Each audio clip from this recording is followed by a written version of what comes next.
আধিপত্য বিস্তারকে কেন্দ্র করে পাবনায় বিএনপির দুই গ্রুপের সংঘর্ষে জালাল নামের এক বিএনপি কর্মী নিহত হয়েছেন। শনিবার সকালে বিএনপির দুই পক্ষের সংঘর্ষের এ ঘটনা ঘটে। এতে কয়েকজন আহত হন। আহতদের পাবনা জেনারেল হাসপাতালে ভর্তি করা হয় এবং তাদের মধ্যে গুরুতর আহত জালালের অবস্থার অবনতি হলে উন্নত চিকিৎসার জন্য রাজশাহী নেওয়ার পথে তিনি মারা যান।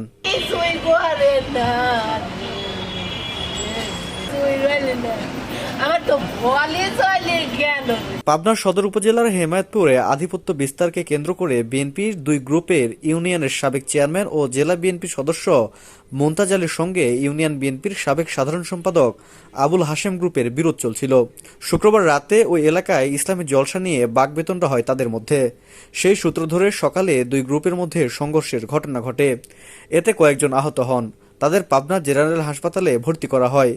আহতদের মধ্যে আবুল হাশেমের কর্মী জালালের অবস্থা গুরুতর হলে তাকে রাজশাহী মেডিকেল কলেজ হাসপাতালে নেওয়ার পথে দুপুর 1টার দিকে মৃত্যু হয়। নিহত জালাল উদ্দিন হেমায়েতপুর ইউনিয়নের কাজীপাড়ায় শকর আলীর ছেলে। বিষয়টি নিশ্চিত করে পাবনা সদর থানার ভারপ্রাপ্ত কর্মকর্তা ওসি আব্দুস সালাম বলেন, আধিপত্য বিস্তার নিয়ে মুনতাজ গ্রুপ ও হাশেম গ্রুপের মধ্যে এই ঘটনা ঘটেছে। রাজশাহী নেয়ার পথে জালালের মৃত্যু হয়েছে।